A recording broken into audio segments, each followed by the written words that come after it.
If you could peel back the fabric of space itself, strip away galaxies, stars, and atoms, you would not find emptiness. You would find a texture, tiny loops, each smaller than imagination, vibrating not with sound but with possibility.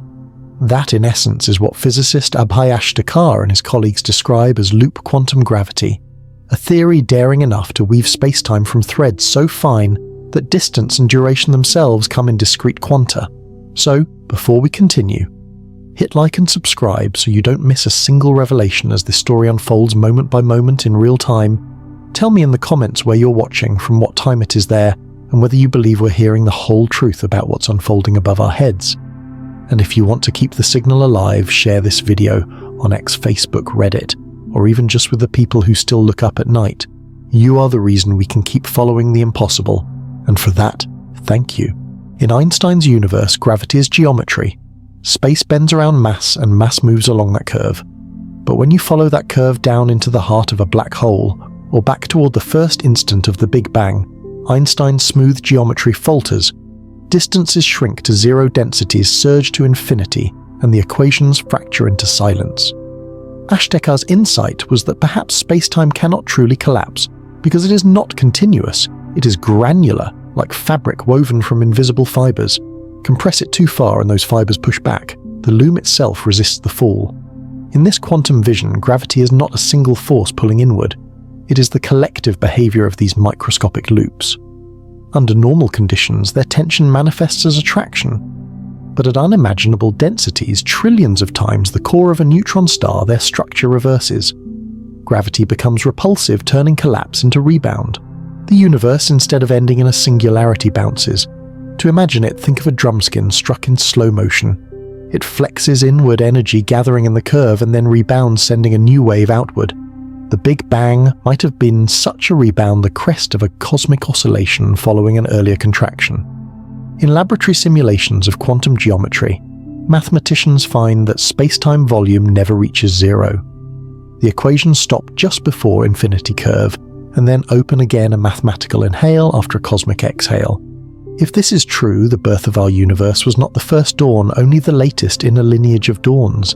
Each bounce would erase the record of the last, smoothing out irregularities, but leaving behind subtle fingerprints, patterns of polarization and temperature in the cosmic microwave background. These are not mere colors or temperatures. They are the fossilized ripples of space itself, stretching and twisting during those first moments. Astronomers hunt for them in the faint polarization swirls of the oldest light, delicate as fingerprints on ancient glass. Missions like ESA's Planck and the upcoming Light Bird satellite seek these imprints with instruments so sensitive they can detect differences of millionths of a degree.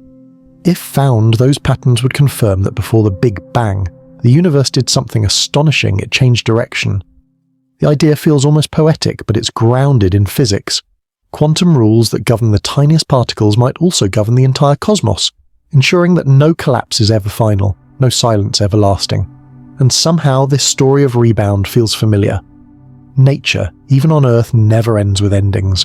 Forests burn and their ash feeds new soil. Ice ages crush continents, and then meltwater sculpts valleys for new rivers. Coral reefs bleach and revive. Deserts bloom after centuries of drought. The planet itself has bounced through cataclysms, the Permian extinction asteroid, winters, magnetic reversals, each time resetting the stage for life to reinvent itself. The same mathematics that describe the oscillation of a quantum field echo through ecology, geology, even our own bodies. Cells die and renew, hearts contract and expand, breath flows out and returns. Renewal is not an exception, it is the pattern beneath everything that endures. To the human mind, raised on the idea of beginnings and ends, this circularity feels disquieting. We are taught to seek a first cause, a prime mover, a singular genesis.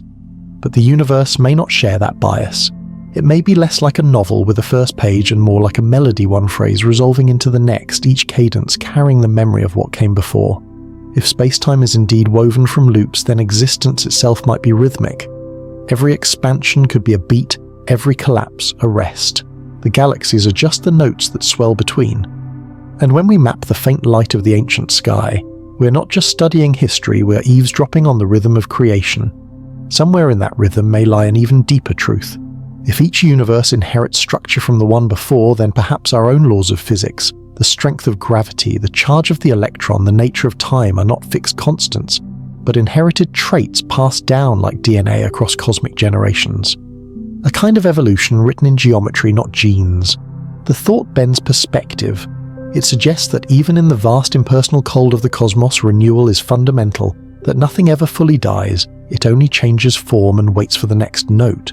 And so we look back to that first luminous moment, the one we call the Big Bang, and wonder, was it truly the beginning, or merely the latest heartbeat of an infinite pulse? Somewhere perhaps beyond what our instruments can yet measure, the previous universe is still collapsing into our dawn, its echoes folded invisibly into our own expansion. The light that surrounds us could be the memory of a fall turned outward. Could the Big Bang have been not a birth from nothing, but a rebound from everything that came before? When cosmologists speak of the beginning, they often find themselves at an end. Einstein's equations, those elegant sentences describing how space and time bend around matter, break down when pushed to their limits, follow gravity inward into the center of a black hole or backward toward the first instant of the Big Bang, and the numbers climb to infinity. Density becomes infinite, volume becomes zero, and physics loses its voice. To many scientists, that silence feels unnatural.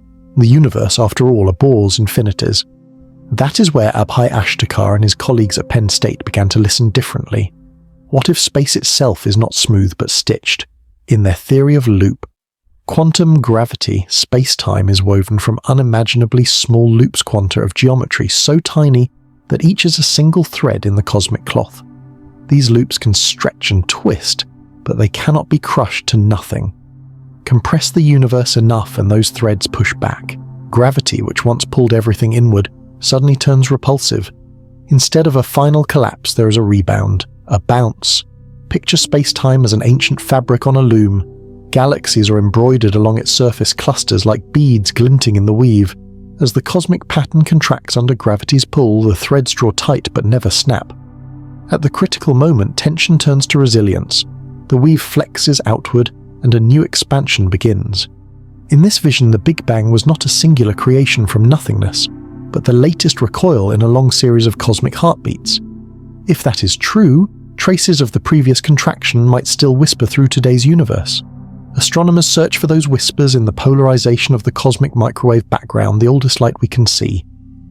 When that ancient radiation was released just 380,000 years after the bounce, it carried faint patterns, minute swirls in the orientation of its waves. Missions such as Planck and soon Lightbird measure those swirls with exquisite precision, hoping to find a subtle asymmetry, a telltale twist that could be the scar of an earlier universe folding into ours. No instrument has confirmed it yet, but the quest continues. Each pixel of data is a small act of faith that the cosmos remembers more than it tells. And the notion of renewal is hardly foreign to us. On Earth, everything that lives does so by dying and returning. Forests burn to seed their own regrowth. Rivers carve valleys, then fill them with fertile soil. The continents themselves drift and collide, building mountains only to grind them back into sand. Even the air we breathe has been through countless lungs before ours. In every cycle, geological, biological, human, the pattern is the same collapse, release, renewal. Nature's resilience is the local echo of the universe's own rhythm. Perhaps the cosmos is the ultimate ecosystem bound by conservation rather than creation ex nihilo. Energy is never lost. It changes phase like water, shifting from ice to vapor and back again. What we call the beginning might simply be the thaw, after a cosmic winter, the latest stirring of a universe that refuses to vanish. So the question lingers softer than starlight, but impossible to silence if space-time itself can rebound from its own collapse. If every end conceals the seed of a new dawn, could the Big Bang have been only the latest pulse in an endless cosmic heartbeat? Imagine standing at the North Pole. Every direction you walk becomes south, yet there is no line where north ends. The pole isn't a wall or a cliff, it's simply the point where direction loses meaning. Stephen Hawking and James Hartley used this quiet geographical truth to describe something far greater, the universe itself. Their no-boundary proposal, first published in the 1980s, suggests that time may be curved in just this way. At the beginning of the cosmos, there was no sharp edge, no instant marked T0. Instead, time behaved like the latitude lines near Earth's poles, gradually turning, gradually transforming into space. Ask what happened before the Big Bang, and the question dissolves because before does not exist any more than north of the North Pole. The universe in this picture is finite but unbounded, a self-contained surface with no edge to fall from and no outside to begin in. In quantum cosmology, this smoothness replaces the violence of creation with the elegance of transition. As the universe shrinks toward its earliest moments, quantum effects blur the sharp corners of Einstein's equations. Space-time ceases to be a continuous stage and becomes a kind of mist, half time and half space, where probabilities outweigh certainties. In that haze, the singularity, the impossible point of infinite density, never forms. The universe doesn't explode into being. It fades in like dawn lifting from fog. For human minds built on sequences and causes, this is unsettling. Every civilization has told itself a story of how the world began, God's carving order from chaos, a cosmic egg splitting open, a breath, a word, a flash of light. These myths carry more than superstition. They mirror our own need for origin, our yearning to trace ourselves back to a first heartbeat. But the physics of the no-boundary universe asks us to let go of beginnings altogether. It replaces in the beginning with always becoming. The cosmos is not a book with a first page. It is the circle in which pages have no order, a self-consistent geometry, where questions about before belong to language, not to nature. Quantum philosophy goes further still. At the smallest scales, particles have no definite positions until observed. They exist in overlapping possibilities. In the same way, the universe may have arisen not from one fixed history, but from a superposition of histories, many possible ways the cosmos could have unfolded, all interfering to create the smooth classical world we see.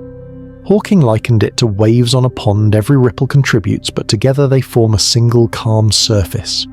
Our universe then could be the sum of all possible universes averaged into existence by the mathematics of probability itself. To many that sounds cold, but there is a strange comfort in it. It means the cosmos is not precariously perched on a moment of creation that could have been otherwise.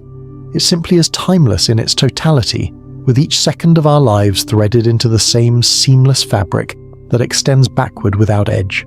The mystery remains, but it loses its violence. The universe does not need a spark because it never truly lacked light, and yet new instruments continue to test this serene vision. The James Webb Space Telescope JUST peers deeper into time than any eye before it, catching photons that left their sources more than 13 billion years ago. In those first images, astronomers found galaxies already massive and mature, glowing with organized structure far earlier than the standard Big Bang timeline predicted. Their existence hints that the early universe may have had more complexity or more time than our equations allow. Some even wonder whether JWST is glimpsing traces of a pre-bang phase, relics of an older cosmic order smoothed but not erased by the bounce or by the quantum fog at the universe's birth. If so, the no-boundary universe may not be a single story at all, but a tapestry whose threads overlap classical time quantum potential echoes of cycles past. Its shape is not a line but a sphere, every point connected, every moment touching the next without a gap. And standing upon it under skies that show us only a fraction of their age, we continue to ask the oldest question. If the universe truly has no beginning, then what is this, now? We find ourselves in a fleeting point on the curve or the curve itself continuing forever. When the first images from the James Webb Space Telescope arrived, astronomers expected to see the universe as an infant, chaotic, unformed, filled with only small, faint galaxies struggling toward coherence. Instead, they found something startling. Within just a few 100 million years of the Big Bang, vast mature systems already shimmered in the cosmic darkness, spiral-like shapes, glowing with heavy elements that should have taken billions of years to forge. These were not the fledglings of creation, they were veterans. Their presence whispered a quiet heresy. Perhaps the universe had more time or a deeper history than our models allowed. Light from those galaxies travelled for 13 billion years before touching Webb's mirrors. But light does not simply travel, it remembers. Each photon, stretched by cosmic expansion, carries a record of how space itself has changed. When those records seem too well written for so young a cosmos, physicists begin to wonder if the story began earlier, if what we call the Big Bang was a chapter break, not a first page. One of the most audacious frameworks for such an earlier history comes from string theory. The idea that all particles are tiny vibrating filaments of energy, not points. In certain versions of the theory, our universe is like a three-dimensional sheet, a brain floating in a higher dimensional space, alongside countless other sheets invisible to us. These brains drift, ripple, and sometimes collide. When two of them touch, the impact releases an immense flash of energy. To those living on one of the brains that flash would look exactly like a Big Bang, a universe igniting into expansion. Physicists Paul Steinhardt and Neil Turok call this the ekpyrotic model from the Greek for born from fire. In their telling, collisions between brains happen repeatedly, each creating a new cosmos that cools, stretches, and eventually drifts back toward its neighbor to begin again. The entire multiverse becomes a kind of cosmic surf zone, an ocean of higher dimensional space where universes rise and fall like waves, each with its own rhythm, each scattering spray that becomes light, matter, and time. To picture it, imagine standing on a shore at dusk. The sea is calm, yet everywhere beneath the surface small ripples cross and combine. Some merge into crests, others cancel into stillness. The foam that hisses around your feet is the debris of 1,000 small impacts, each both ending and beginning. In the same way, the birth of a universe may be nothing more or nothing less than a pattern of waves, meeting a brief moment when energy concentrates enough to write new physics. In such an ocean, infinity does not mean endless repetition of the same note. It means endless variation. Every collision could yield a universe with slightly different constants, gravity, a little stronger, light, a little slower, stars burning bluer, or never forming at all. Most of these bubbles would collapse almost instantly. A few balanced just right would expand long enough to nurture complexity. Ours perhaps is one of those rare harmonious waves where conditions settled into melody instead of noise. The mathematics that describe this vision are formidable, written in the language of extra dimensions and 10-dimensional geometry. Yet behind the equations lies something almost humanly intuitive. We have seen cycles before, tides drawn by a distant moon, seasons returning on schedule, civilizations rising from the ruins of others. The universe might obey the same rhythmic scale, only disguising its familiarity. Expansion and contraction, creation and quiet. These are not opposites, but phases of a single motion like inhalation and exhalation. If JDST's early galaxies truly formed impossibly fast, they could be the faint fossils of a previous tide structures that survived the last collision folded into our new cosmic sea. Their light, older than our definitions of time, would be the foam from that earlier wave still glowing as it drifts across the dark. Detecting such relics would not only rewrite cosmology, it would confirm what poets and physicists alike have long suspected, that nothing fundamental is ever truly lost. And so with each sharper image, each deeper exposure, Webb stares not only backward in time, but sideways, searching the horizon of our own bubble for hints of another. Somewhere beyond the limits of our light, another wave is already rising its crest, brightening toward the next universe's dawn. The cosmos breathes through these motions, infinite, not in size but in renewal. Each repetition is slightly different, each silence slightly longer, but the pattern endures a rhythm vast enough to contain every beginning, every ending, and the space between them. Infinity. It turns out is not stillness. It is movement without conclusion, a song played forever on the strings of space-time. Each note a universe, each echo a whisper from an older cosmos reminding us that creation never truly started, and therefore can never truly end.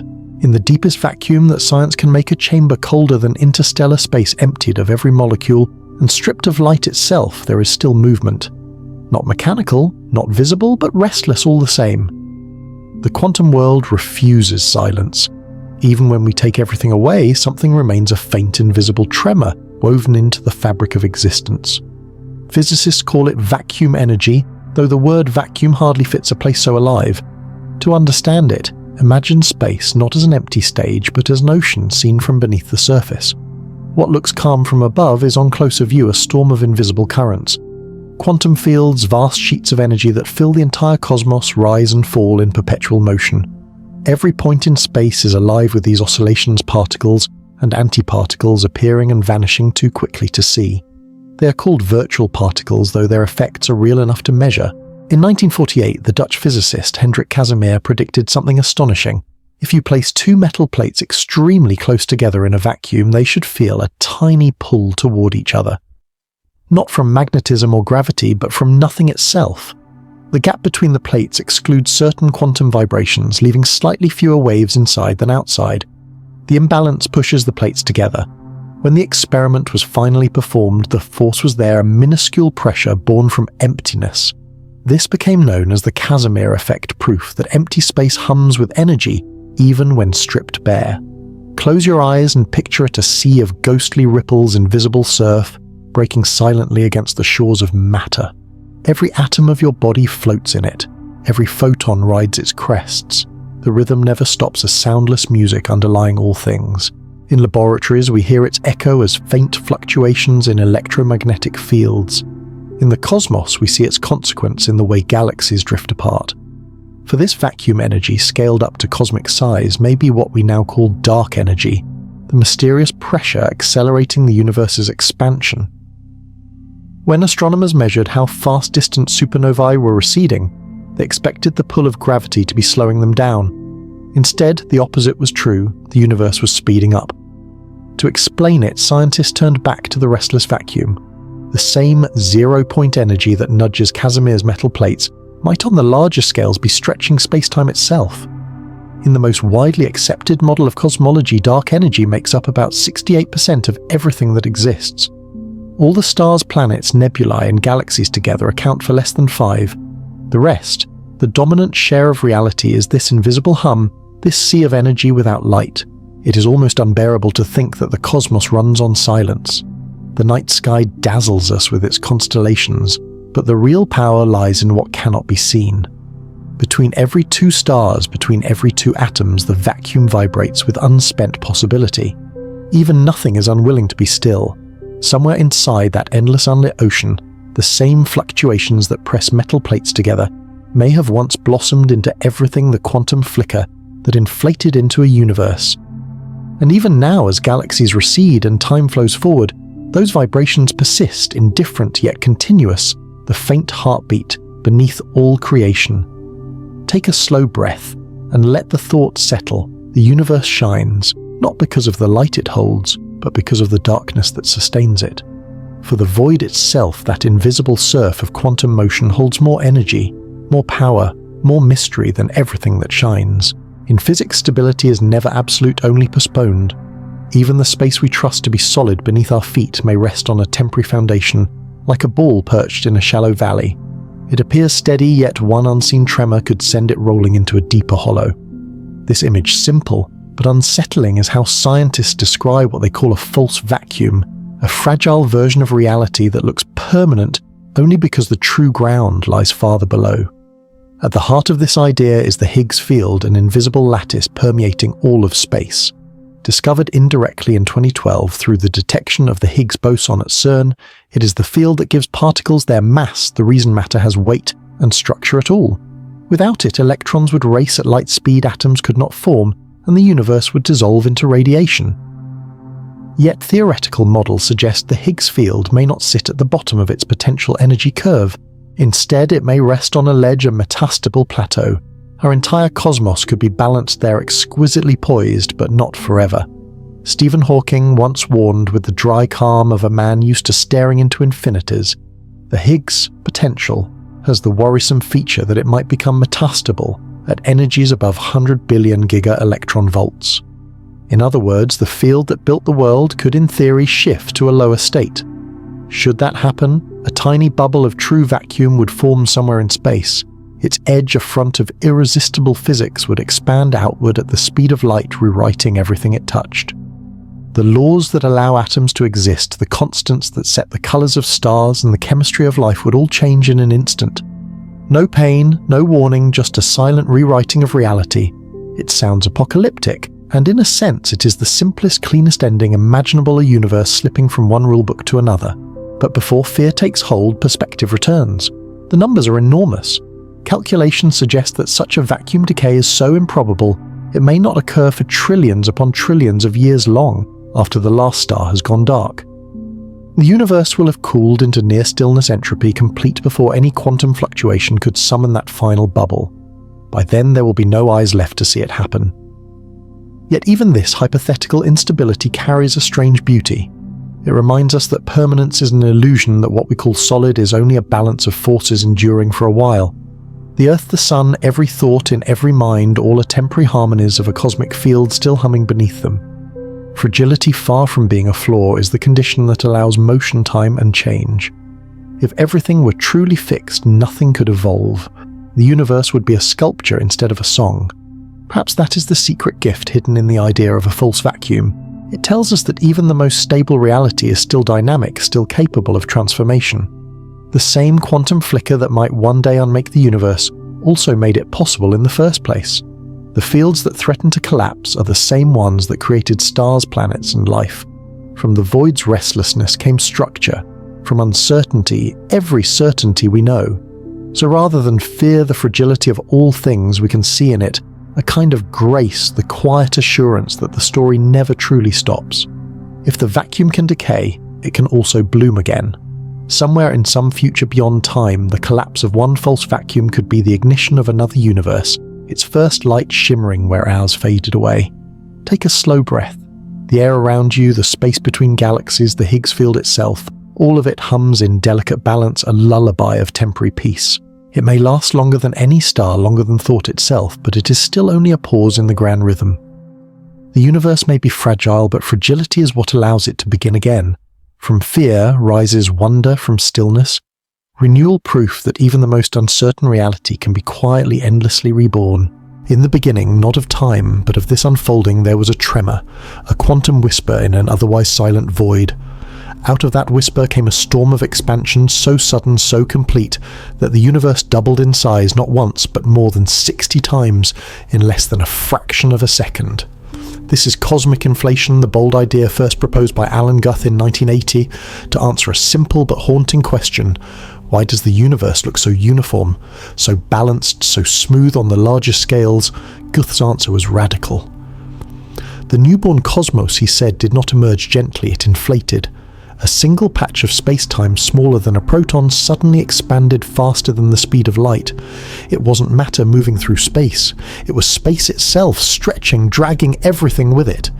In an instant, microscopic irregularities were magnified into the seeds of galaxies, while any wrinkles or asymmetries were flattened out like air smoothing a balloon. When inflation ended, the energy that had driven it, called the inflaton field, converted into a flood of particles and radiation. The universe was no longer empty, it was alive with matter. Evidence for this strange beginning comes from the faint afterglow of creation, the cosmic microwave background mapped in exquisite detail by satellites such as WMAP and Planck. Their data show that the universe is astonishingly flat and uniform, just as inflation predicts. Even the slight variations in temperature, only a few millionths of a degree, match the quantum fluctuations that inflation would have stretched across the cosmos. Tiny uncertainties born from nothing became the architecture of everything. The galaxies, the stars, and ultimately the observers who now measure them are all consequences of those primordial jitters. To visualize inflation is to abandon our normal sense of proportion. Imagine a single grain of dust swelling to the size of the Milky Way in less than a heartbeat, and then multiplying again billions of times over. The expansion outran light not by breaking its speed limit, but by moving the road itself. In that brief and furious moment, the universe became vast enough that even now, 13.8 billion years later, we see only a small fraction of it. Beyond our cosmic horizon may lie regions born from the same inflationary surge, endless, unreachable, but still part of the same first breath. And this is where modern physics becomes poetry in disguise. In laboratories, scientists recreate the essence of that moment, using Bose-Einstein condensates, ultra-cold clouds of atoms, behaving as a single quantum wave. When perturbed, they mimic the vibrations of space-time fields, producing miniature versions of the fluctuations that once rippled through the infant universe. Other experiments use superconducting circuits and optical lattices to simulate quantum fields as they might have existed during inflation. These tabletop analogues remind us that creation need not be mythical. It can be measured, modeled, repeated in glimpses. At its heart, inflation theory transforms nothing into a creative principle. In quantum physics, emptiness is never truly empty. Fields hum even in their lowest states, and when conditions align, that latent energy can surge outward first as geometry, then as matter, then as light. The universe may have arisen not from a divine spark, but from the spontaneous instability of a vacuum, a fluctuation amplified until reality itself became inevitable. And yet, for all its equations and simulations, there remains a quiet humility in the thought. The laws that birthed galaxies are the same that let subatomic particles shimmer in and out of being. The universe did not need an audience, it was its own performance. In that first infinitesimal moment, there were no eyes to see, no ears to hear, only fields finding rhythm, probability becoming pattern. And from that rhythm came the slow crescendo of time, the symphony of structure, and the awareness that now listens back. Even today, those primordial vibrations have not stopped. They echo in the faint hiss of cosmic background radiation, in the fluctuations of every quantum field, in the small uncertainties that make each atom unique. We are in a literal sense made of those ripples condensed harmonies of a silent song that never ceased. So when we look into the night sky and call it quiet, we are mistaken. Even in silence, particles dance, and their dance is the reason there is something rather than nothing at all. In the great ledger of the cosmos, every beginning demands an end, or so it seems. If the universe could surge outward from an invisible seed, might it also collapse back into one? This idea, known as the Big Crunch, imagines the final heartbeat of existence, gravity pulling against expansion until the cosmos folds inward on itself, light fading into heat, galaxies converging toward a single incandescent finale. For most of human history, that ending felt inevitable. Gravity is the oldest law we know, and in a universe filled with matter, its pull never truly stops. After the Big Bang, expansion began, but expansion had to fight against the combined weight of everything that exists, the attraction of every star, planet, and atom trying to call the universe home again. If gravity was strong enough, its patience infinite, it would one day slow that outward rush to a pause and reverse it, beginning the long fall inward. Galaxies would drift closer, then merge. Stars would ignite brighter from tidal heat, then collapse together into vast black holes. Eventually all matter would dissolve into radiation, and even that radiation would grow hotter as the universe shrank until everything, time, space, and energy, was gathered into a single radiant point. To picture it is to feel the universe breathe. Expansion is its exhale, galaxies carried outward space, stretching temperature, cooling order, diffusing. Contraction would be its inhale, the drawing back of all that was made, the slow recovery of heat density and brightness. Every pulse, a full cycle of creation and return, like the lungs of an infinite organism. In that rhythm, the Big Bang and the Big Crunch are not opposites, but partners in a cosmic heartbeat, outward motion, giving rise to worlds, inward motion, restoring stillness. For decades, cosmologists calculated whether such a fate awaited us. The answer depended on the universe's density, its total mass and energy. If there were enough matter, gravity would win, and the cosmos would eventually recollapse. If not, expansion would continue forever. Observations of galaxies, clusters, and background radiation gave us the critical number about 5 atoms per cubic meter. Reality offered less, much less. The universe, it turned out, was too light to pull itself back together. Then, in the late 1990s, astronomers found something even stranger. Expansion wasn't slowing at all. It was accelerating, pushed outward by an unknown pressure we now call dark energy. The exhale, far from weakening, was quickening. The Big Crunch slipped from prediction to poetry. And yet poetry has its own kind of truth. The image of the universe breathing of cycles and returns still speaks to a deeper intuition about balance. Even if dark energy drives eternal expansion, the pattern of rise and fall remains written into everything smaller than the cosmos. Stars are born, swell, collapse, and scatter. Galaxies collide, merge, and seed new spirals from the wreckage. Black holes consume matter, then slowly evaporate, releasing it back to the void. Life itself follows the same rhythm, inhaling energy, exhaling order, resting in silence before beginning again. Every scale of existence seems to echo the same pulse. In that sense, the Big Crunch is less a forecast than a reminder. It tells us that gravity, the urge to gather, still shapes every story, even one that ends in expansion. The universe may not collapse in the literal sense, but it still yearns for coherence, for reunion. Its galaxies remain bound by invisible filaments, its particles still drawn to one another through fields we barely understand. The breathing continues, just on a longer beat than our minds can hold. Perhaps trillions of years from now, dark energy will weaken, or change sign, and gravity will again take command. Then the outward tide would slow, and the universe would draw a final breath inward, collapsing not as destruction, but as renewal, the preparation for another dawn. In that closing heartbeat, everything would return to the density from which it came. Not annihilation, but concentration. Not death, but rest before another expansion. Listen closely and the metaphor becomes almost tender. Between every inhale and exhale there is a pause, a still moment where motion stops, but life continues. The cosmos might live in that same rhythm, oscillating between being and becoming. If so, its heartbeat still echoes in us, in our breathing, our pulse, our instinct to begin again after every ending. And if one day everything does return to nothing, it will not be the first time the universe has known that silence. It will be only another rest between verses, a single, drawn breath before the song resumes. The universe breathes, and we are the brief, bright sound between its heartbeats. If the universe were ever to turn back toward itself, the story would begin with endings. The first signals of a grand collapse would not be cosmic cataclysm, but quiet depletion stars running out of fuel galaxies, growing red and dim as fusion faltered. One by one, the furnaces of creation would go dark. Massive suns would end in supernovae, scattering their last elements into an increasingly crowded night, while smaller stars would cool into black dwarfs, cold, invisible embers drifting through the dark. But even embers have gravity, and gravity never rests. As the cosmic expansion slowed, attraction would reclaim its dominion. Galaxies drawn together again would merge into colossal structures. The black holes at their centers, millions or billions of solar masses each, would spiral toward one another, fusing in bursts of gravitational waves that ripple through the thickening space. In the final epochs, black holes would dominate everything, swallowing stars' gas and light itself.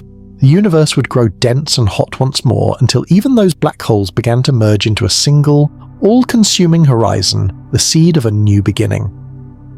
Classical physics ends the story there, in a singularity, a point where volume collapses to zero and density soars to infinity. But infinity's nature reminds us are often the signatures of our ignorance, not of reality. Loop quantum cosmology, an offshoot of Ashtika's loop quantum gravity, offers a gentler conclusion. It suggests that as space contracts beyond a certain limit, quantum geometry takes over, preventing infinite compression. Instead of tearing itself apart, space-time rebounds. The big crunch becomes a big bounce, a rhythmic turning, where collapse transforms seamlessly into expansion. What we call the end is simply the universe inhaling before exhaling again. Sir Roger Penrose envisioned a similar, if more abstract, rhythm in his conformal cyclic cosmology. In his view, each aeon of the universe ends in an ocean of radiation stretched so thin and uniform that time and scale lose meaning. At that point, the far future becomes indistinguishable from the first moments of a new Big Bang. The ashes of one cosmos blur into the birth of the next. No boundary separates them, only a change of measure, as if the universe sheds its old skin of dimensions and emerges again ageless. Both ideas, quantum bounce and cyclic aeons, carry something deeply mythic. They echo the ancient image of the phoenix, the bird that burns itself to ash, only to rise renewed from the fire. In thermodynamic terms, it is an entropy reset. The disorder that accumulated through billions of years dissolves into uniform energy, and from that smoothness, new complexity can once again unfold. In human terms, it's a parable of resilience, the universe itself, practicing the art of renewal. Imagine that final moment. Galaxies have long since merged into one radiant mass. The background glow of microwaves has shifted to fierce short wavelengths, the heat of collapse raising space to incandescence. Black holes feed until they lose distinction, their event horizons blending into one continuous curve. And then, silence. The whole cosmos compressed into an unimaginable density, time slowed to stillness, every atom of history reduced to potential. In that pause, the boundary between end and beginning dissolves. Quantum geometry takes a breath. Then, like a heartbeat, it expands. From the outside there is no outside. From within there is no memory of before. But perhaps some trace remains, an imprint of ancient asymmetry, a faint polarization in the first light of the next universe. In that way, every aeon would inherit a subtle echo from the one before, as children inherit the shape of a song they never heard sung. The physics remains uncertain, but the metaphor endures. Stars die, yet their ashes build new worlds. Species vanish, yet their remnants fertilize the next bloom of life. Even the simplest hydrogen atom, when consumed in fusion, becomes part of the light, that awakens future eyes. The cosmos does not discard. It transforms. Collapse is not erasure. It is condensation, the gathering of everything learned, everything made into the raw material for what comes next. So if the universe must one day fall back into darkness, we need not picture ruin. We can imagine instead a luminous horizon folding into itself, storing the memory of every heartbeat, every photon, every whisper of life, until the weight of that memory turns to energy and bursts outward once more. Every end becomes an echo of the first breath. Entropy is the quiet accountant of the universe, the one that never stops tallying. It measures the number of ways things can fall apart, the slow drift from order to uniformity, from difference to sameness. In thermodynamics, it is written as S, but what it really represents is time's arrow. The reason memories form in one direction, the reason eggs break but never unbreak, the reason the cosmos, once blazing with stars, will one day sigh itself into silence. The story begins with radiance. In the early universe, everything was chaos and light, yet paradoxically simple matter and energy distributed evenly across space. Gravity broke that simplicity. It gathered matter into clouds, clouds into stars, stars into galaxies. With every act of organization, entropy still increased because building complexity releases waste heat. Stars are engines of imbalance. They burn so that the universe as a whole can slide toward equilibrium. Each sunrise on every world is entropy and motion energy, spreading out just a little further, just a little thinner. Run the clock forward billions upon billions of years and the tally continues. One by one, the fuel of creation runs out. The great luminous galaxies we see through telescopes like JWST, those vast tapestries of light spanning millions of parsecs, will fade. Red dwarfs will be the last to burn glowing dimly for trillions of years before finally winking out. When the final star dies, the universe enters what physicists call the degenerate era, lit only by the slow radiation of white dwarfs and neutron stars cooling in the dark. After that comes the reign of black holes. They will be the last architects of change, merging and devouring in the slow choreography of gravity. But even black holes are not eternal. Stephen Hawking showed that they leak energy through quantum processes at their horizons, a whisper of radiation slowly eroding their mass. The largest black holes may endure for 10 or 100 years or more, but eventually even they will evaporate into faint dying photons. When the last of them goes, there will be nothing left that can meaningfully happen. Matter will have decayed protons dissolving into radiation electrons gone molecules impossible.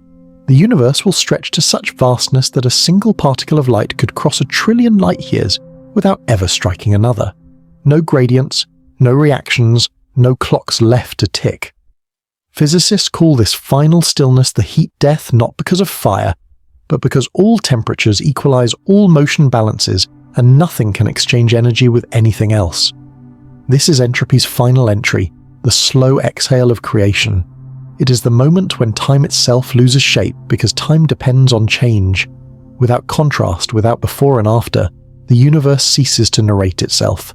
It doesn't end in a crash or a flame, but in an infinite sigh, the fading of difference until even meaning grows transparent.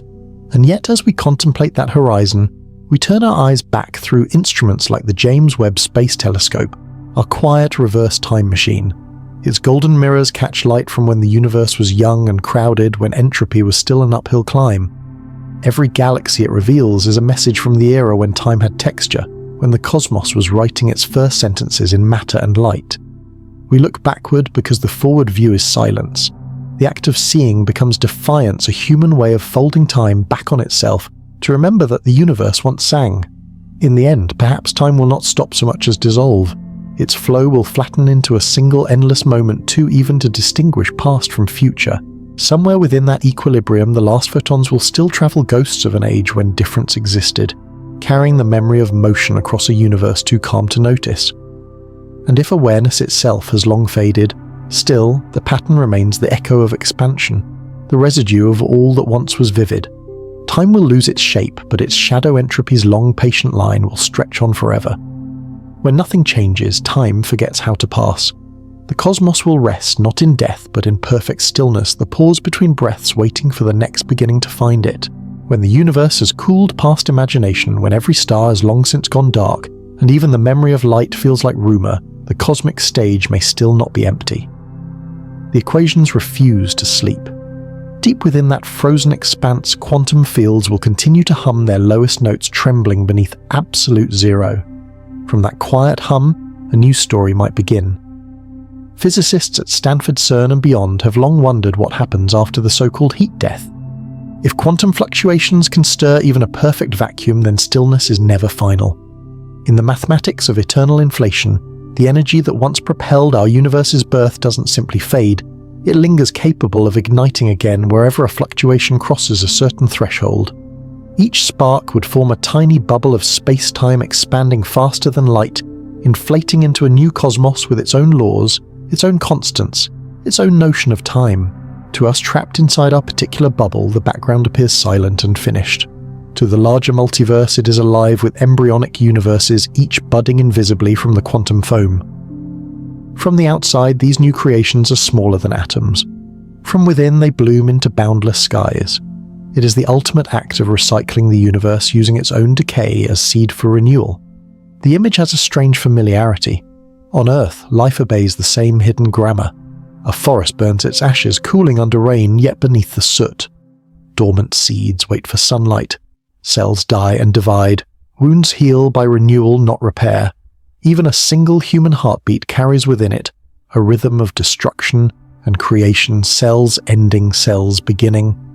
What biology learns through instinct physics may perform on a cosmic scale. The end state of one universe becomes the germ cell of another.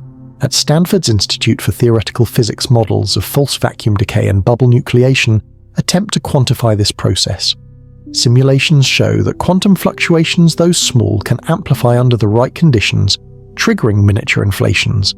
CERN researchers have found hints that our universe's Higgs field lies close to such a metastable threshold, close enough that in an unimaginably distant future, a fluctuation might tip it into a new state. That shift, catastrophic for our reality, would be the genesis of another.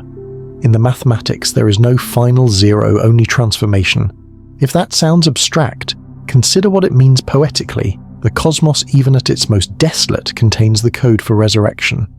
The heat death, once pictured as eternal silence, becomes a chrysalis, a pause before the next unfolding. The void is not the enemy of being, it is the womb of possibility.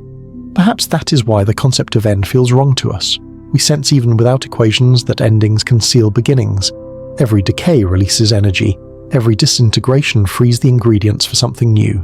The universe, left to its own devices, may practice the same quiet resurrection that life performs effortlessly here, rising not with trumpets but with the subtle shimmer of probability becoming form. And so the cosmic symphony may never truly conclude.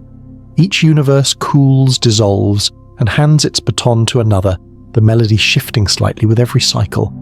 If there are witnesses in those future realms, they may look into their early skies and see faint irregularities, the fingerprints of our cosmos imprinted in their own first light, a hereditary memory written across space-time itself. In the end, there is no final collapse, no permanent darkness, only a soft transition from activity to potential, from noise to rest. Like a heartbeat between beats, the universe may one day pause, gather itself and pulse outward again. Not death but stillness. When time has thinned into near stillness, and the universe has spent nearly all its fire, what remains are the hungriest mouths of creation, black holes. In that dark era, they are the last architecture of gravity, the only true shapes left in a dissolving sky. Galaxies long faded into ghostly embers drift around them, and where stars once flared with hydrogen light, there is only curvature space, bending so steeply that even memory cannot escape. Picture it, the sky no longer glitters but smoulders faintly with X-rays and neutrinos. Each flare marks a final act of consumption, a star too slow to flee a gas cloud pulled thin as silk. When matter falls into a black hole, it doesn't simply vanish, it is transformed. At the edge of that abyss, the event horizon atoms are stretched, photons spiral, and time slows to a crawl. The infalling matter heats to millions of degrees, releasing its last light in a whispering corona before crossing the line from which nothing returns. To an outside observer, the black hole seems to breathe brief flashes of radiation, then silence, then another pulse, like the slow heartbeat of a starving sky. But gravity, as always, hides paradoxes in its depth. In 1974, Stephen Hawking discovered that black holes are not entirely black.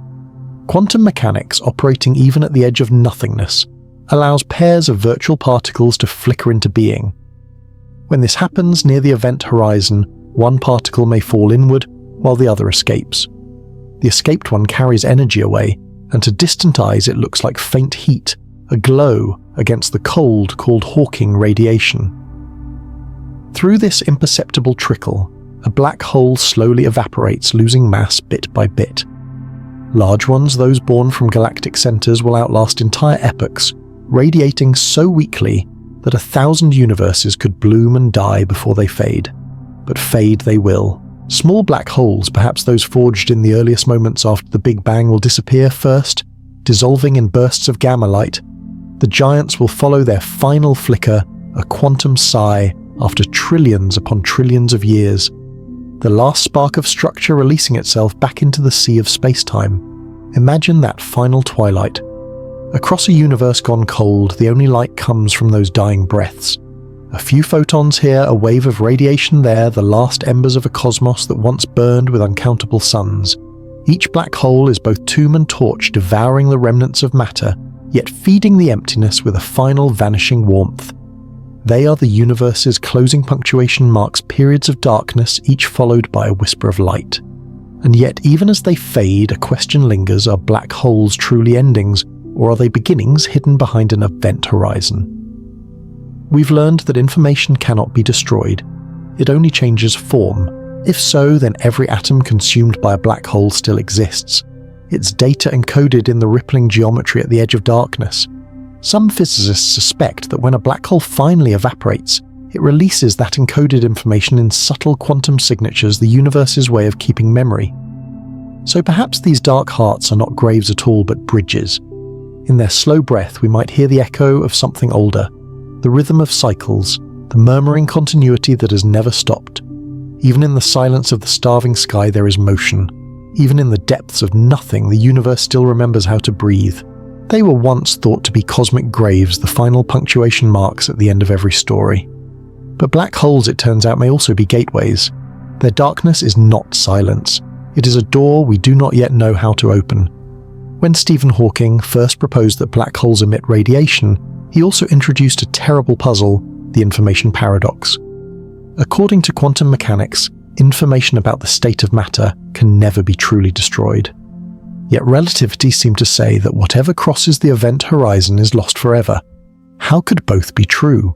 If black holes evaporate through Hawking radiation, where does the information go for decades? Physicists wrestled with that contradiction between the order of quantum law and the oblivion of Einstein's gravity. Some, like Lee Smolin and Nikos Pranzos, began to wonder whether the paradox itself might be a clue. Perhaps the interior of a black hole is not a void, but a passage. When matter collapses to the threshold of infinite density, it may not end, but rebound. Inside that compression, quantum geometry could force space-time to expand again. A white hole, the mirror image of a black one ejecting energy instead of swallowing it. The mathematics permits it. In the equations of general relativity, if you reverse time, a black hole becomes a white hole, not an abyss, but a fountain. William Unruh and other pioneers of quantum field theory and curved space-time showed that the same equations describing Hawking radiation also allow for information to escape not as crude fragments, but encoded in subtle correlations within the radiation itself. In other words, the universe might be whispering its secrets back through the very process that seemed to erase them. Imagine the scene not as a mechanical puzzle, but as a birth. The crushing weight of collapse squeezes matter until geometry itself rebels, bending outward. What once was inward falling becomes outward rising, a contraction turning into expansion, darkness transforming into light. Some theorists now call this the black hole, bounce a concept where every collapse is followed by a rebirth, each black hole becoming a cosmic womb for a new universe. Lee Smolin went further, suggesting that universes might reproduce through such bounces, a grand natural selection written into the fabric of existence. In his view, every universe that gives rise to many black holes spawns many descendants. Over eons of cycles, physical constants that favor stability, and thus life would become more common. It's an audacious idea that evolution may not stop at biology, but continues across entire universes, each black hole an embryo of creation. If this is true, then what we call the laws of physics might be the inherited traits of our cosmic lineage, fine-tuned not by design, but by survival. The equations that shape our galaxies could be the genetic memory of ancestors that collapsed long before ours began.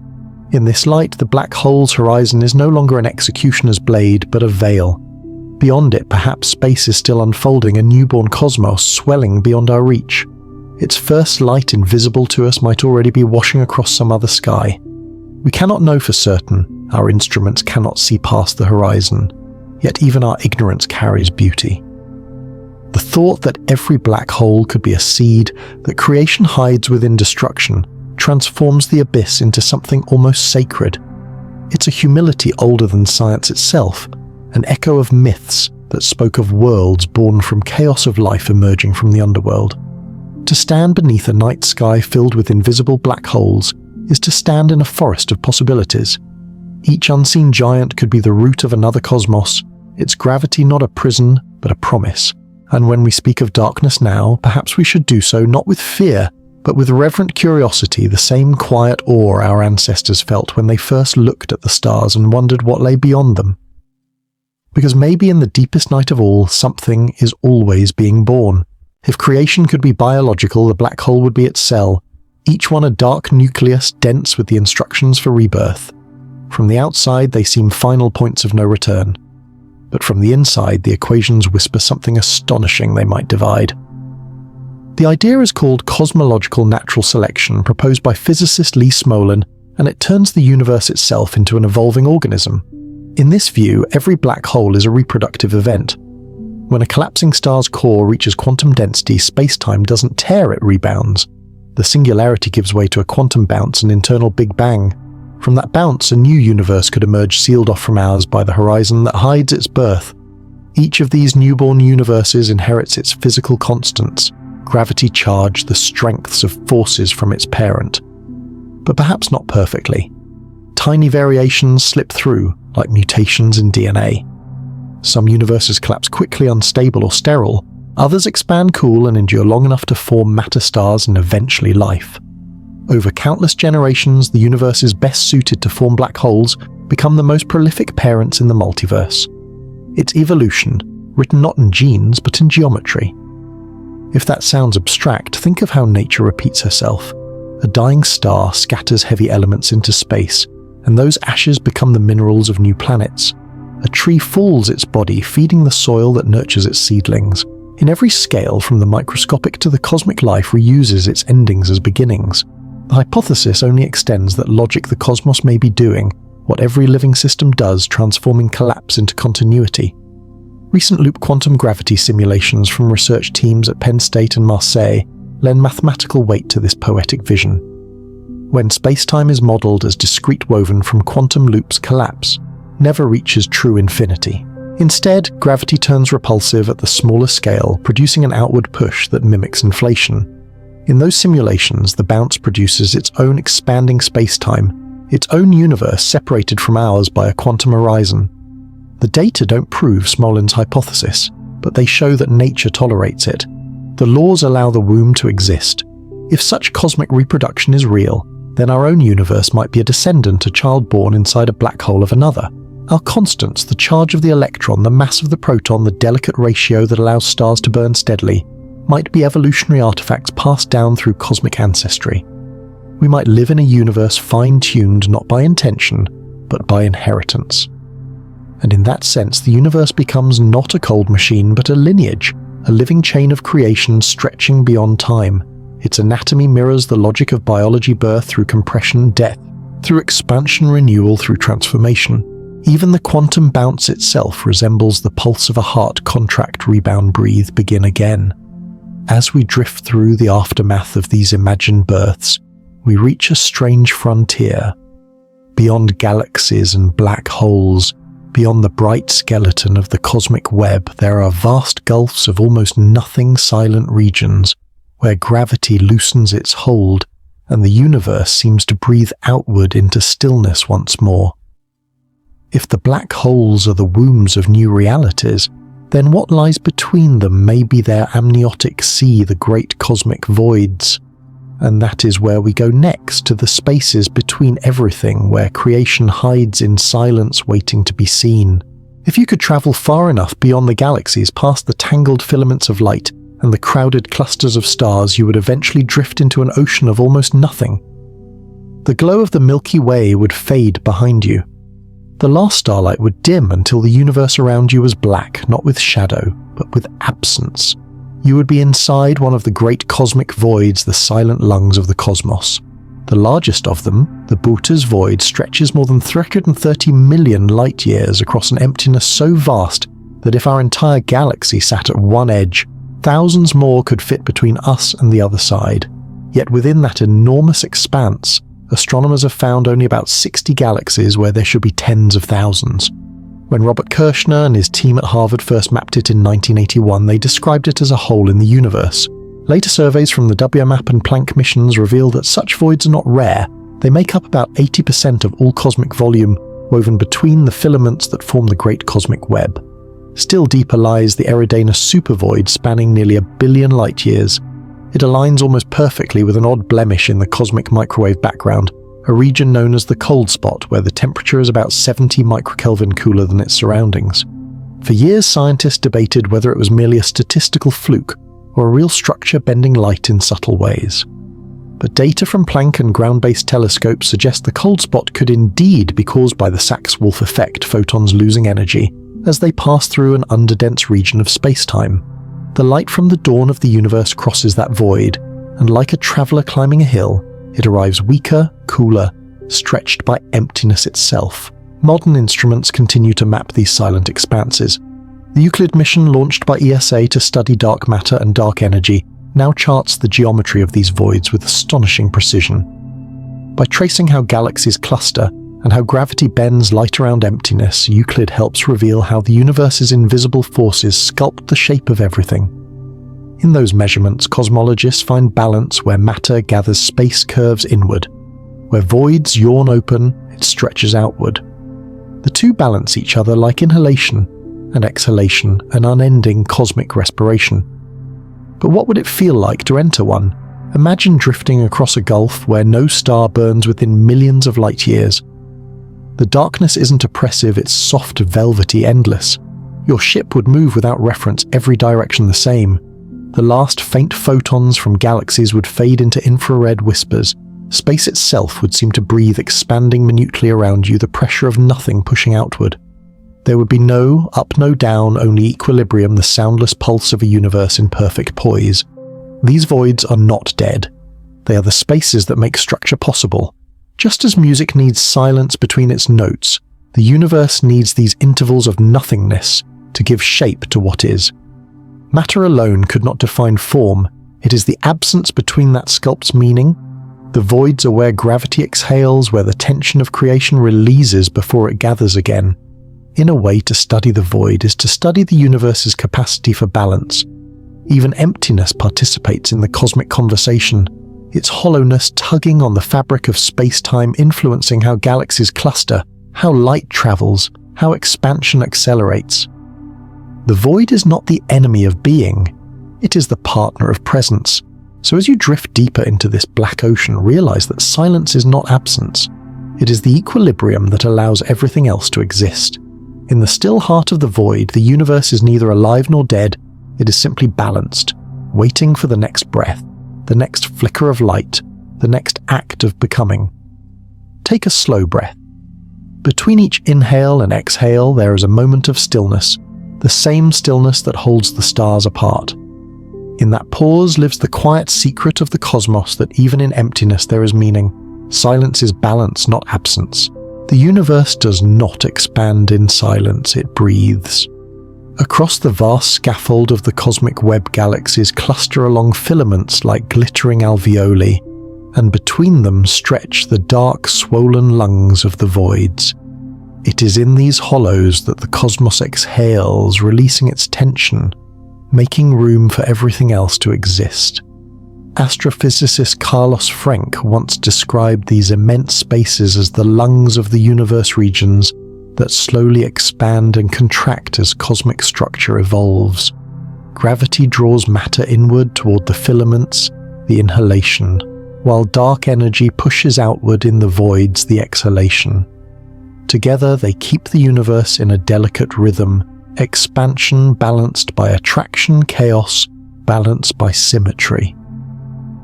It is not the static emptiness we once imagined, but a living geometry swelling and relaxing over billions of years. The Planck and Euclid missions have begun to capture this respiration in exquisite detail. By observing how galaxies drift at the edges of voids, scientists can see the rhythm itself, a subtle acceleration outward, where space is thin, a slow inward pull where matter gathers. These motions are small, measured in kilometers per second over millions of light years, yet they are the heartbeat of everything. The same invisible forces that shape galaxies also shape the emptiness between them. If you could watch the universe in accelerated time, you would see it inhale and exhale like a vast organism. Clusters tighten, filaments stretch, voids widen and then relax again. It is the rhythm of cosmic metabolism, matter, condensing energy, dispersing balance, always returning. Each breath lasts billions of years, but its pulse is everywhere, from the swirl of a spiral arm to the drift of our own local group through space. In this rhythm there is poetry as well as physics. The vacuum is not lifeless, it participates. When galaxies are born, voids expand to make room. When galaxies collide, the voids shift and resettle. The cosmos in its immensity behaves like a living system that adjusts to its own movements, finding equilibrium through oscillation. We are made of that same rhythm. Our hearts beat to a slower echo of the universe's lungs. Take a breath. Feel how your chest expands and contracts, how the air enters and leaves without effort. That motion, so small and human, mirrors the one that moves galaxies apart. Every inhale repeats the universe's first expansion. Every exhale is its memory of stillness. In each cycle, balance is renewed, and yet balance cannot be permanent. Every rhythm carries within it a question: what happens when the breathing stops, when the voids have stretched as far as they can, when gravity no longer pulls hard enough to draw them back? What lies beyond even this harmony of opposites? If emptiness balances matter, what lies beyond all balances? The universe, when seen whole, resembles a vast glowing web, a network of filaments stretching across unimaginable distances, linking clusters of galaxies like dewdrops strung on invisible threads. Between those threads lie the great voids, the cosmic lungs still expanding and contracting. Together they form the largest known structure in existence, the cosmic web, the architecture of everything. The Euclid mission launched to map the dark universe and the dark energy survey before it had revealed that this web is not random. It is a precise choreography of gravity and expansion, of matter and emptiness shaping each other. Dark matter, the unseen scaffolding that makes up most of the universe's mass, acts as the tension in this web, pulling galaxies into filaments and knots. The voids in turn are its release, the open spaces where gravity's grip loosens, allowing the cosmos to breathe. As telescopes trace faint distortions in starlight known as gravitational lensing, we can see the dark matter filaments indirectly. They bend light as rivers bend reflections, forming shimmering bridges of gravity between galaxies, millions of light years apart. What we call space is therefore not empty at all. It is a fabric under stress, flexing and vibrating with cosmic tension. The universe is a song played on strings of gravity. Where the strings tighten, galaxies form. Where they slacken, silence begins. In this grand symphony, the voids are the rests between notes. Their expansion regulates the tempo of creation, while the filaments provide the melody, the visible harmonics of invisible mass. The Planck data show that these patterns extend everywhere, nearly uniform across the sky. On the largest scales, the universe behaves like a single instrument, playing itself its rhythm set by dark energy, its harmony tuned by gravity. If we could translate that structure into sound, it would resemble a slow, infinite piece of music, the bass tones of black holes, the mid-range hum of galaxies, the delicate tremolo of quantum fluctuations.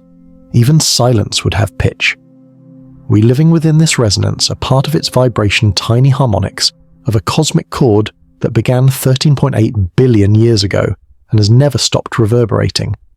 And yet, as precise as this web appears, it might not be all there is. Some cosmologists suspect that our cosmic network, the pattern of filaments, voids and clusters, could be just one of many such webs, each floating within its own expanding bubble of space-time. In models of eternal inflation, new universes are constantly budding off from the quantum foam, each with its own web of light and dark matter. To us, they are unreachable, but perhaps through faint irregularities in the cosmic microwave background, we can glimpse the bruises of their collisions, ripples where two universes once touched. In that sense, the cosmic web we see may be only one verse in a larger composition, an island of resonance in an infinite sea. And the balance we observe between tension and release, light and silence, might be the tuning of a grander instrument still. Take a slow breath. Imagine the entire universe as a single strand vibrating across eternity. You are part of that motion, one tremor among billions. The cosmos does not simply exist, it performs, and its performance may not end here. Because beyond the web of light, beyond even the filaments of gravity, the rhythm continues into other worlds, other expansions, other songs. Imagine blowing a single soap bubble and watching it swell in sunlight, its thin film shimmering with color, its surface alive with motion. Now imagine that bubble spawning others, each forming within its walls and floating away, expanding into their own translucent worlds. This is the image physicists use to describe eternal inflation, the breathtaking hypothesis that our universe is but one bubble in an endless cosmic foam. The idea was born in the 1980s when Alan Guth proposed that the universe's earliest moments were driven by a sudden surge of expansion, space itself inflating faster than the speed of light. This inflation smoothed and flattened everything we see, explaining why the cosmos today appears so uniform on vast scales. But then physicists like Andre Linde noticed something extraordinary hidden in the equations. Inflation need not end everywhere at once. In most regions, the inflating energy, the so-called false vacuum, decays, cooling into a stable universe like ours. But elsewhere, inflation continues, eternally spawning new bubbles in a growing sea of space-time. Each bubble becomes its own universe, disconnected from the rest by faster-than-light expansion. Inside one bubble, the laws of physics may look like ours.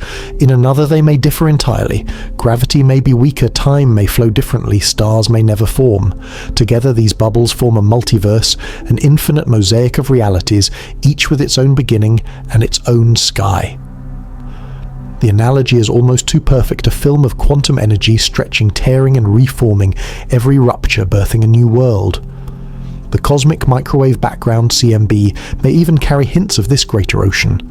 Researchers analysing Planck and map data have found subtle anomalies, uneven patterns and cold spots that some interpret as the faint bruises of past collisions between our universe and others. If two bubbles ever brushed against each other in the early multiverse, they could have left circular imprints in the CMB, a whisper of contact across infinity. We cannot prove it yet. No telescope can peer beyond the edge of our own bubble, and light from others may never reach us. But the mathematics of eternal inflation has a stubborn logic. Once inflation starts, it cannot stop everywhere. There will always be regions still expanding, still spawning new universes.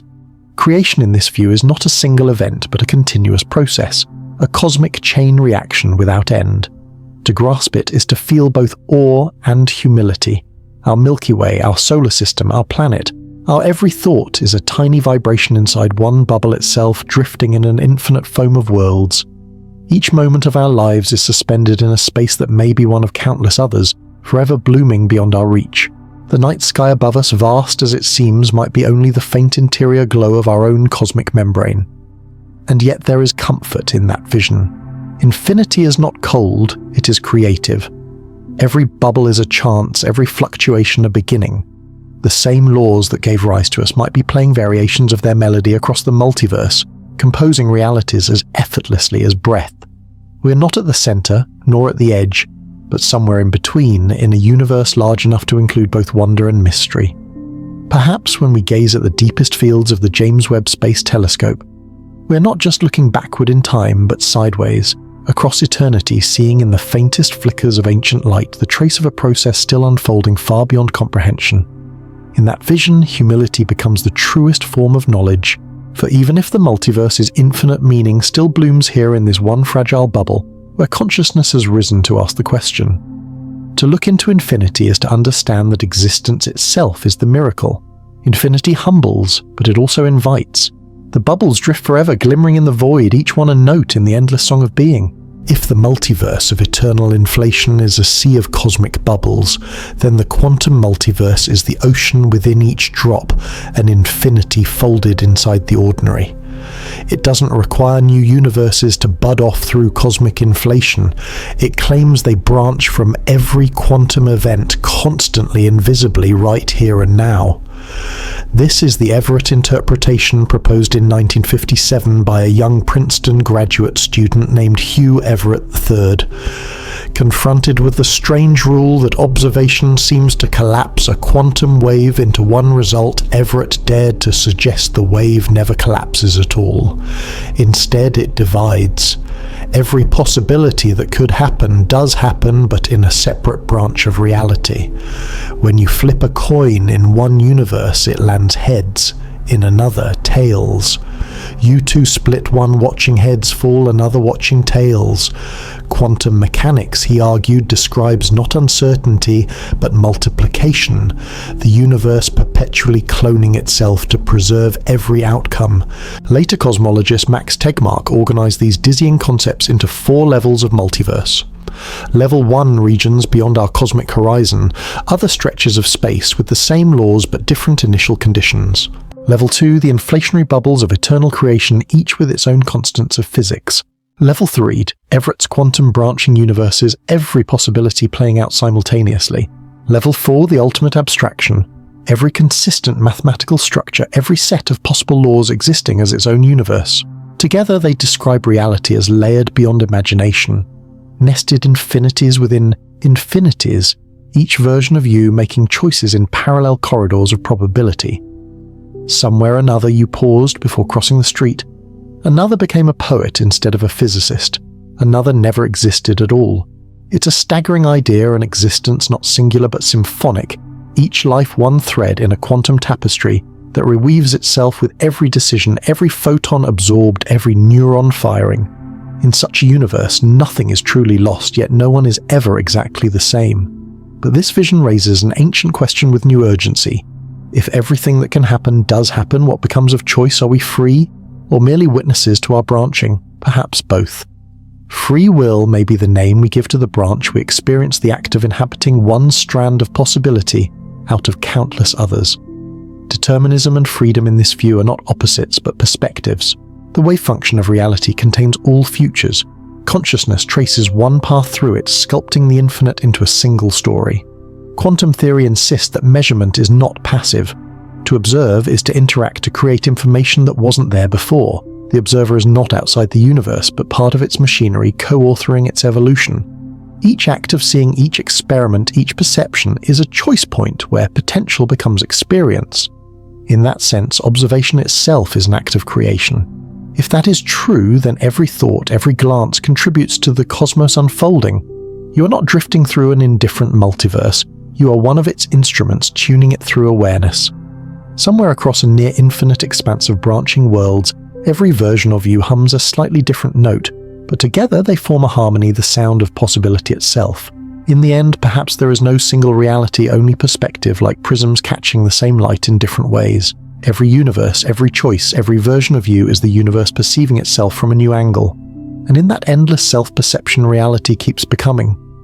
If observation is creation, then consciousness is the cosmos waking to its own reflection.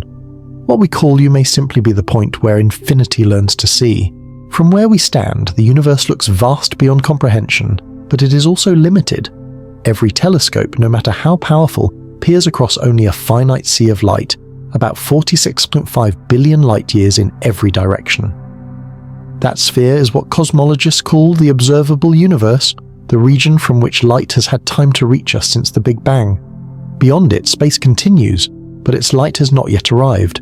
The horizon isn't a wall, it's a boundary drawn by time itself. Because the universe has been expanding faster than light can traverse it, some galaxies are now receding too quickly for their photons ever to catch up. Their glow stretches redder and redder, the familiar redshift, until wavelength becomes silence. To look outward is therefore to look backward, seeing galaxies as they were billions of years ago, frozen in light that left them before Earth existed. The farther we gaze, the younger the cosmos becomes, until time itself curves away beyond sight. Yet even this curvature hides a deeper paradox. The universe may be finite, but it has no edge. Einstein's general relativity allows space to be curved back on itself, like the surface of a sphere but in higher dimensions. If you could travel far enough in a straight line, you would not strike a wall. You would return from the opposite direction, endlessly looping through a space-time with no outside. The cosmos in this view is like the horizon at sea. It always recedes, never ends. Finite but unbounded. This shape is confirmed again and again by observation. The Planck satellite's exquisite maps of the cosmic microwave background show that the universe is astonishingly flat, its curvature so small that across observable distances space behaves as Euclid imagined parallel lines never meet.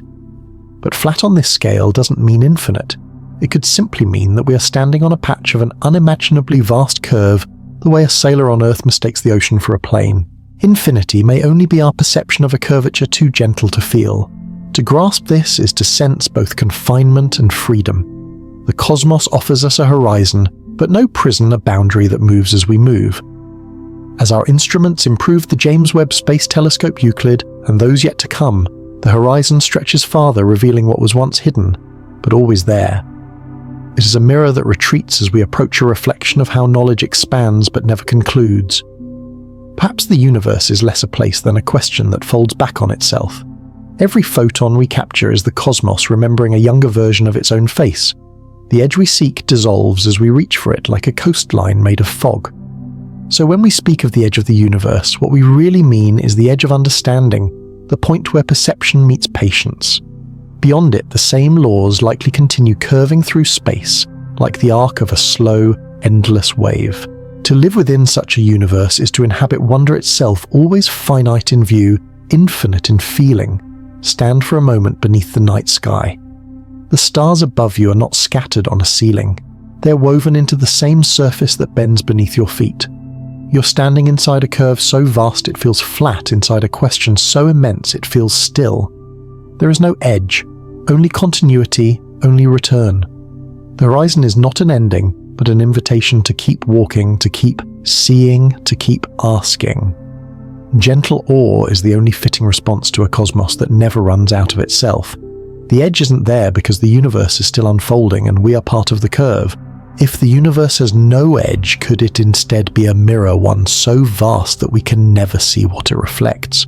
When cosmologists study the shape of space, they look for the subtlest fingerprints in the ancient light of the cosmic microwave background, that faint afterglow of the Big Bang still bathing the sky. The Doppler map and Planck satellites have measured that light with exquisite precision, and what they reveal is astonishing. The universe is flat to within less than 1 part in 10,000. Flatness sounds simple, but it hides a profound question. A perfectly flat universe could in principle extend forever, yet even the smallest deviation so slight that no telescope can detect it might mean the cosmos bends back on itself, forming a looping universe. In such a geometry, space is finite but self-connected. Travel far enough in one direction, and eventually you could return from behind like a photon chasing its own shadow. Light itself could circle the cosmos, creating faint echoes in the microwave background, the same pattern repeated at opposite ends of the sky, as though the universe were whispering to itself across its own surface. No clear repetition has yet been found, but the possibility remains open, suspended between mathematics and imagination. The equations allow it. So does wonder. Physicists describe this shape through topology. Artists have long intuited it through vision. The Dutch printmaker M.C. Escher filled his worlds with impossible symmetries, staircases that loop forever reflections that contain the artist who draws them. His lithographs are metaphors for curved space perspectives without center or end. Mathematicians like Kurt Gödel, who proved that any logical system contains truths it cannot prove, extended that symmetry to time itself, imagining universes where timelines curl back, allowing travelers to meet their own beginnings. And Einstein, who united gravity with geometry, saw no contradiction between curvature and reality. The most incomprehensible thing about the universe, he once said, is that it is comprehensible. In the light of modern physics, these visions converge. A looping universe would mean we're immersed in a grand self-portrait. Every direction eventually leads back to where it began, every observation another angle on the same whole. Infinity ceases to be a frontier out there. It becomes an intimacy, an endless reflection. in which we are both observer and part of the image. What does it mean then to live inside infinity? It humbles the human scale, yet also deepens it. We are not specks lost in boundless space. We are expressions of its geometry, consciousness folded into curvature. The equations that describe galaxies also describe the structure of our thought, the symmetry between what is seen and the act of seeing. To understand the cosmos is to recognize ourselves as one of its repeating patterns. Perhaps that is why the night sky feels strangely familiar. When you gaze upward, you are not looking outward at something foreign, but inward at the curve that includes you. The starlight that reaches your eyes has traveled through a shape that may fold back upon itself, carrying a memory of where it came from, and perhaps one day it will pass through again. Infinity then is not endless distance, but eternal return. The universe may be its own mirror, and everything within it a reflection of everything else. Matter, light, thought all loop through the same geometry, weaving a single continuous pattern that knows no outside. We are surrounded by our own reflection. There is a limit beyond which we can never reach, no matter how long we wait or how far we travel. Not because there's a wall, but because space itself is running away from us. This boundary, the cosmic event horizon, marks the edge of all possible contact, the final shell of causality around our world. Beyond it, galaxies recede so quickly that their light will never arrive, their stories already lost to expansion. It is an invisible bubble, and we live quietly within it. When Edwin Hubble first measured the recession of galaxies, he revealed that the universe was expanding. Decades later, the Supernova Cosmology Project and WMAP data showed something even stranger, that expansion is accelerating. A mysterious force, dark energy, pushes galaxies apart faster and faster. Each second, more of the universe crosses our event horizon, disappearing not in flame or collapse, but in speed. The numbers are staggering. The Hubble radius, the scale at which galaxies drift beyond causal reach, is now roughly 16 billion light-years. Every year, thousands of galaxies vanish over that line, their light stretched into invisibility by redshift. They don't explode. They just fade slowly, relentlessly, until even the most sensitive instruments can no longer detect them. The universe isn't ending. It's slipping away. The James Webb Space Telescope, with its gold mirrors tuned to the faintest infrared glow, is our last great witness to that retreat. It peers into the cosmic dawn, catching photons that have traveled for more than 13 billion years, messages from the first galaxies written before Earth existed. Yet even JWST is looking through a narrowing window. The galaxies it reveals are already moving beyond our horizon. The light we receive now is the last we will ever see from them. In time, they will redshift into silence, leaving only darkness where once there was brilliance. It's a strange kind of loss, slow, impersonal, yet deeply moving. Imagine standing on a shore as the tide goes out not just once, but forever. The sea receding faster than you can walk. The stars you see tonight are the foam on that withdrawing ocean. The final shimmer before the horizon carries them beyond reach. In 100 billion years, future observers in the Milky Way, if any still exist, will see nothing but their own local group of stars, the rest of the cosmos erased by distance. This accelerating isolation is not the apocalypse we feared. It is something quieter, more poignant. The universe doesn't die, it outpaces us. We remain inside our small bubble of mutual visibility, while beyond creation continues unseen. Somewhere out there, galaxies are still forming stars, still burning civilizations, perhaps rising and falling, but their light will never touch us. The cosmic web that once connected all things is stretching beyond its own comprehension, and yet within this invisible bubble life has awakened, has looked outward, and understood the vastness of what is slipping away. That knowledge carries a bittersweet grace to know we are latecomers to a vanishing view, but also witnesses to its beauty. Our telescopes are time machines catching the universe, in its youth a farewell letter written in light. Maybe that is what makes this moment so precious. We stand at the perfect distance in time, able to see both the beginning and the fading edge. The universe is not cruel in its silence. It is simply honest about impermanence. The galaxies are not gone. They are only beyond conversation. And perhaps that is enough to have spoken across the light years while we could, to have seen the face of the cosmos before it turned away into its own infinity. Next comes what follows after connection, the quiet recognition of cosmic loneliness. There will come a time when the universe forgets how to speak. Long after our brief epoch of light, after galaxies have drifted beyond one another's reach, After every bridge of starlight has thinned into invisibility, the cosmos will grow quiet. Not dead, just exiled from itself. In that distant age, billions of years from now, the sky will look utterly different. The Milky Way merged with Andromeda into a single vast spiral. Milkomeda will be the only island of light in an expanding sea of darkness. Every other galaxy, every cluster that once shimmered in our telescopes will have fled beyond the cosmic event horizon too far and too fast for their light ever to return. The night sky will no longer be a window to the universe. It will be a reflection of isolation, one radiant swirl surrounded by endless black. No radio signal will cross that gulf, no photon, no cosmic echo. The last astronomers, if any conscious beings remain, will look outward and see only themselves convinced perhaps that their galaxy is the whole of creation, the ancient evidence of expansion.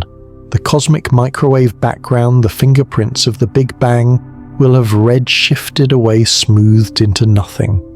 Even memory will be erased by distance, and yet faintly the universe will still murmur.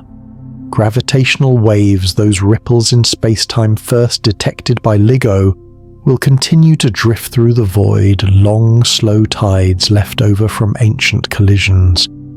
They will stretch and squeeze space in patterns so subtle that only an immortal patience could notice them. Neutrinos, the ghost particles born from supernovae and fusion, will wander for trillions of years, still carrying the last messages of a brighter era. These are the universe's quiet messengers, crossing an emptiness that no longer answers. Imagine standing beneath that future sky. The air cold, the horizon bare. The stars of Milkomeda scattered like embers in the void, each one a story without an audience. Space itself hums softly with the residue of motion, gravitational whispers too slow to hear, neutrino winds too faint to feel. The silence isn't hostile, it's immense.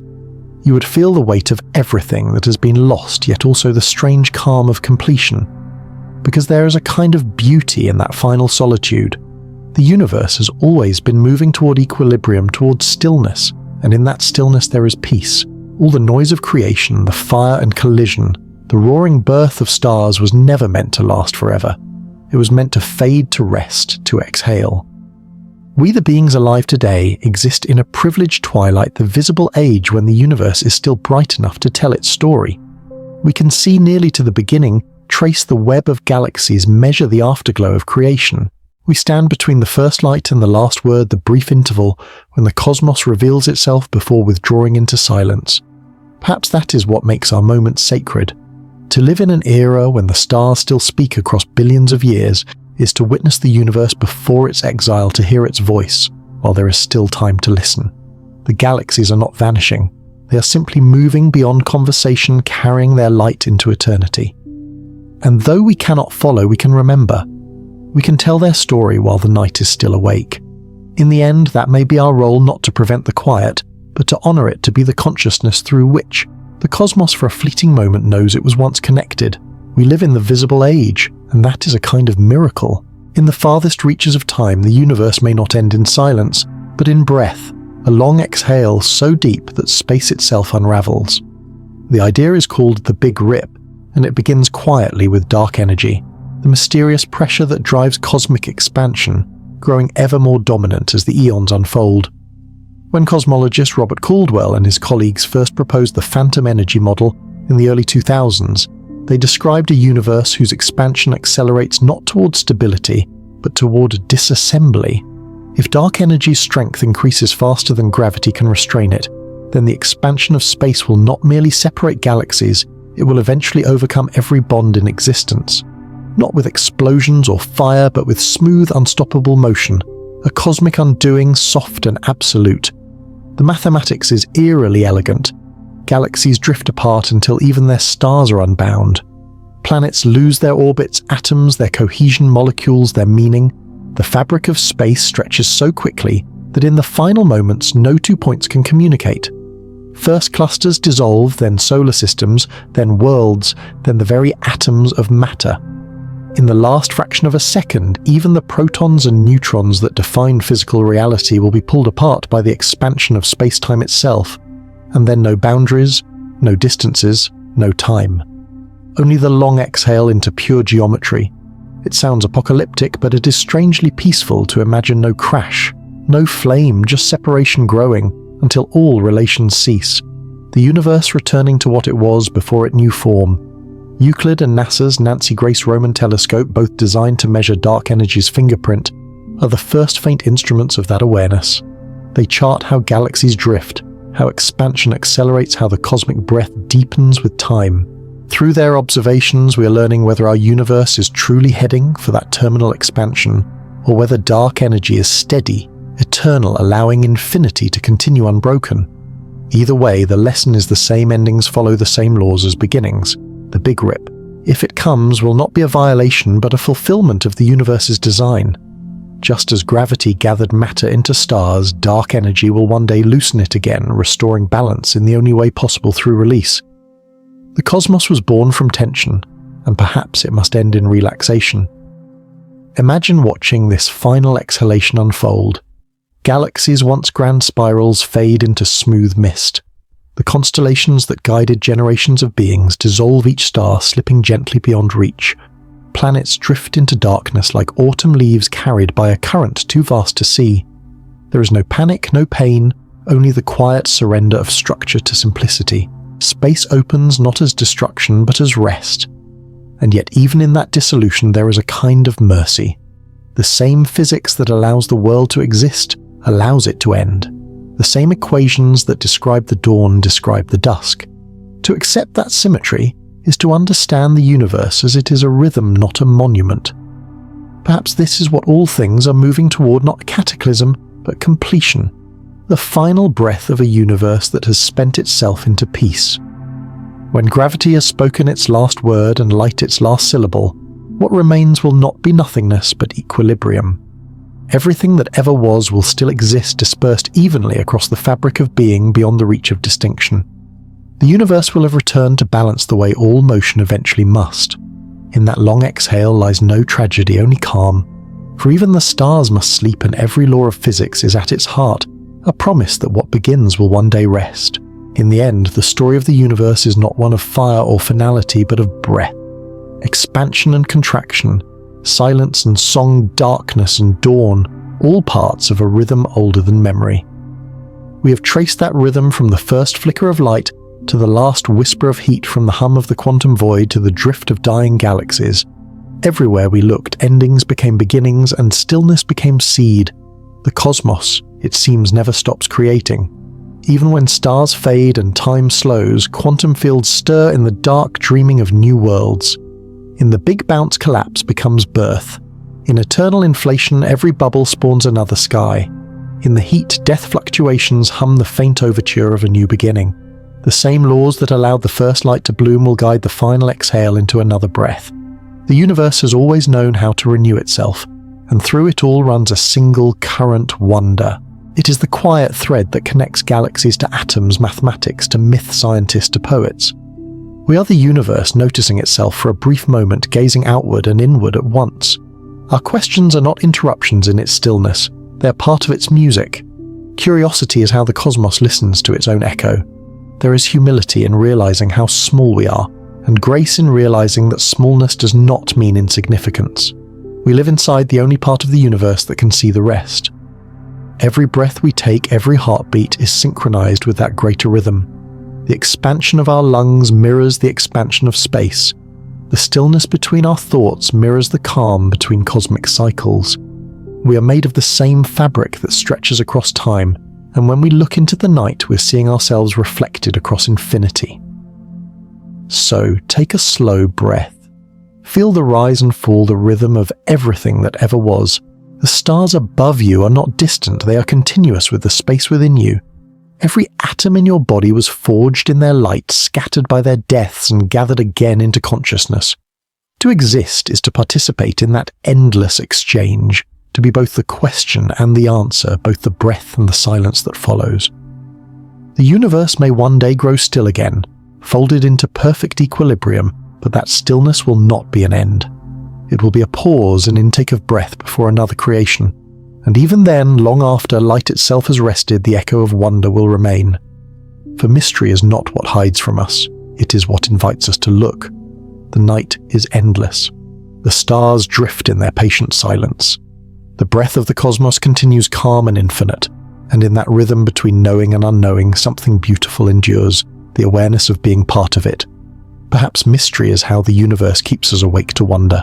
Fade to quiet stars dissolving into mist, breath-slowing gratitude lingering in the dark. Thank you so much for keeping me company tonight. Don't forget to subscribe so we can share many more stories together.